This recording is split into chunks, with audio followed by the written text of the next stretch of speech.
Hello and welcome to livealittlehigher.com. Today we will study the parasha of Vayera. Last week we finished with Abraham doing his circumcision at the age of 99 years old.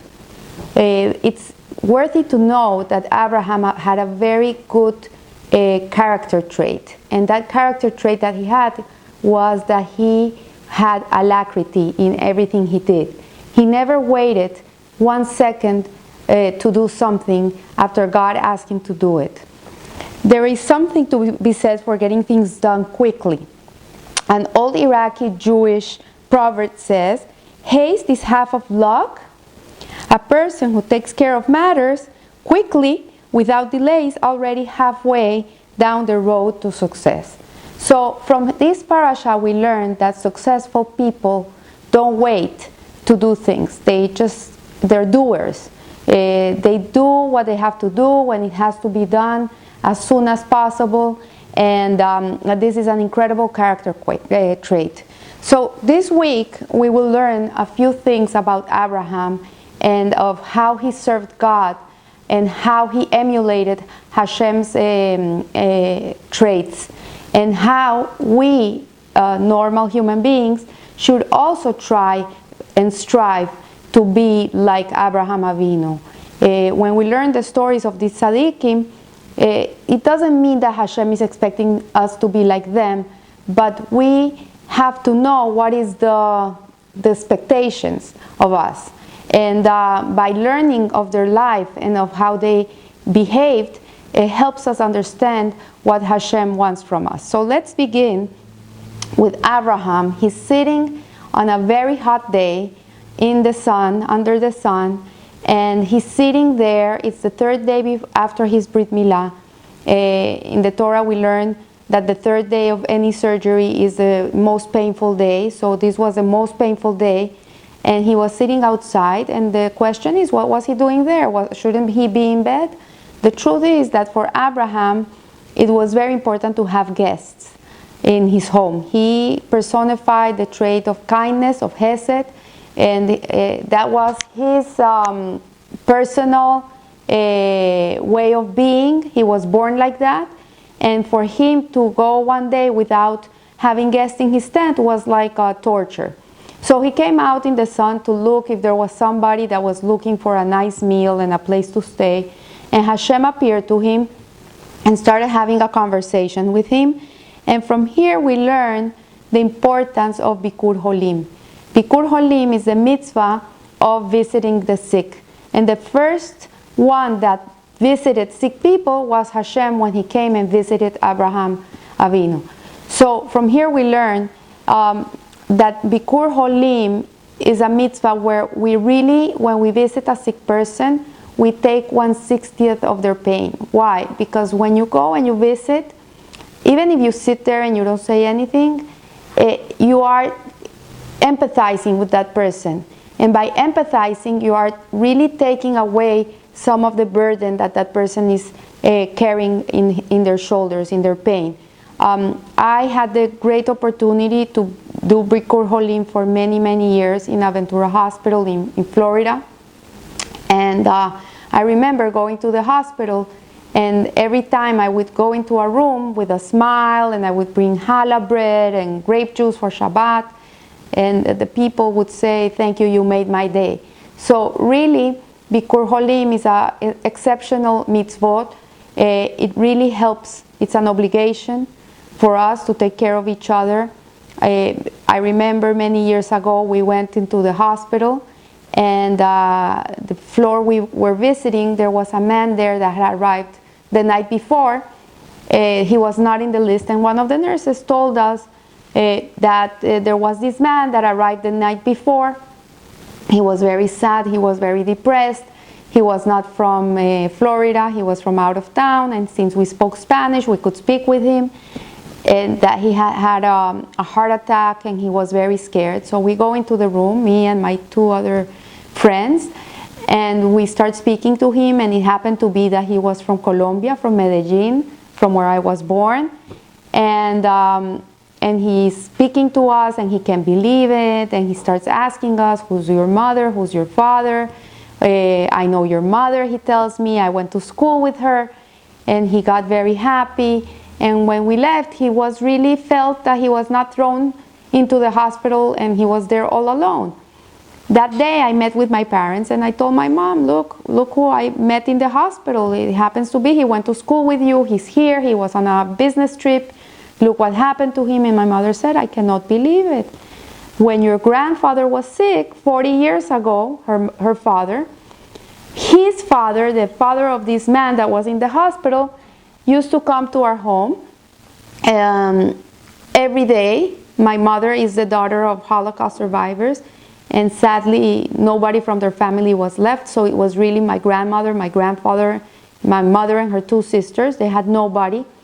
And this man, he made it a point to go to her home every day, and he would sit with my grandfather and put the film on my grandfather, and also bring food for them and make sure that they were not lacking anything, and filling up the fridge for them. And this went on for a few years till my father passed away. And God, everything he does is mida keneged mida. Everything is what goes around comes around. How can it be that 40 years later, the granddaughter of my grandfather, me, ends up in the hospital visiting a man that was the son of a man that used to take care of him. So nothing is lost, and everything is measured. And when we do these mitzvahs, we really enter a world in which we see the hand of God everywhere.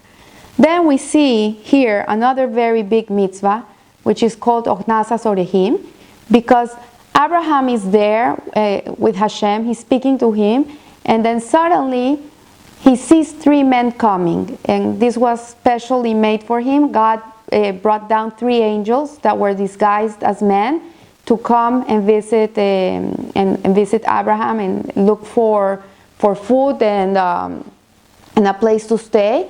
Actually, they were the angel Michael, the angel Gabriel, and the angel Raphael. And they came because they were messengers. They came with news for Abraham. And also, here we learn that angels are a creation of God, and that each angel that God creates has a specific task. God didn't send one angel with three things to do. He sent one angel for each specific thing. So the angel Michael came to give good news to Abraham and Sarah. He came to tell them that in a year they were going to have a baby boy, and to name him Isaac. The angel Gabriel came to give them bad news that Sodom and Gomorrah was going to be destroyed, and that they should go and take his Lot out, and his nephew. And the angel Raphael comes from the word refuah, which is healing. When we ask that somebody should be healed, we say refuah shelema. And this Raphael, he came to heal Abraham from the circumcision.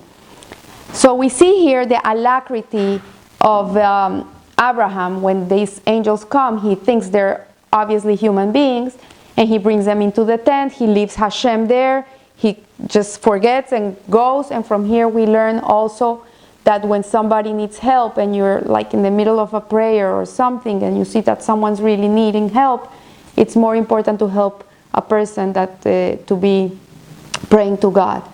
And he takes them into the tent. He washes his feet, as it was customary in those days, and he gives him a meal of milk meal that was already there. It was easy to give to them. And then he went and he asked his servants to go and butcher the meat, the cow, the calf, and in those days was lamb, and prepare a whole meal for them. But he didn't like sit them there and wait for the meal. He was already giving them something, kashrut.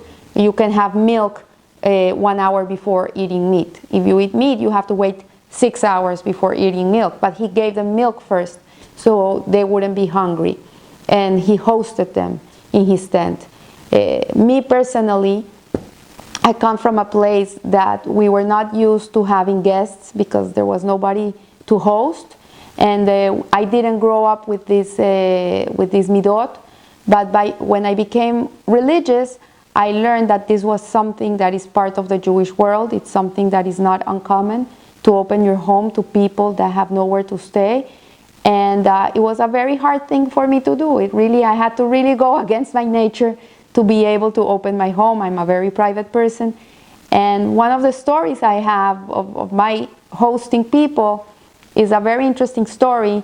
There were two rabbis that came from Israel, and they were going to stay in a house in our community, and of a person that doesn't live there all year round, but he had the neighbor with the key of the house, so they could go into the house. And they called me 1 hour before Shabbat, and they're hysterical that the person that's supposed to bring them the key is not there and they can't find her.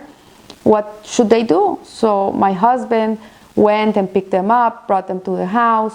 We fixed a room for them. And it's 1 hour before Shabbat, and then they come and they tell me that they need to prepare their own food. They cannot eat my food. And I'm like, how can this be? I was so annoyed. Like, hello, they're in my house. How can they not eat in my house? So one of them explains to me, you don't understand. I'm sorry. I don't want to be not nice to you, but we are healers, and we have a very special strict diet that we keep so we can feel the energies of our patients and be able to heal them. So we don't eat with anything, like they wouldn't even put salt on their food. So at the end, they cooked their meals, and they had dinner with us. And my daughter had a cold for 3 months, and it wouldn't go away with anything. Rabbi Morgenstern gave her vitamin C, an overload of vitamin C for the whole Shabbat. And at the end of Shabbat, she was completely cured.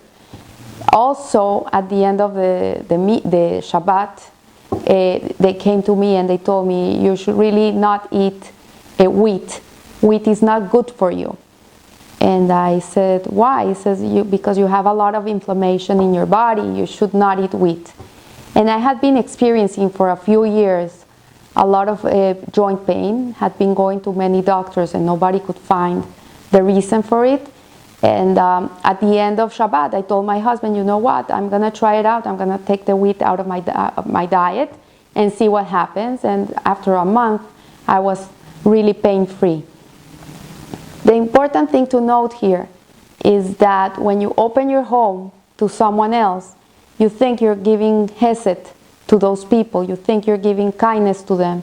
But at the end of the day, the person that comes to you is the one that brings the kindness to you, as the angels came to give kindness to Abraham. By following these mitzvot that Hashem is the one that started them, we emulate God, and we emulate a person like Abraham Avinu. We're living in a higher way. We are living, striving and living like holy people. So this is the way to connect to living a little higher. And I hope that this week brings to you a lot of blessing and goodness, and you're able to emulate the ways of Abraham and live a little higher.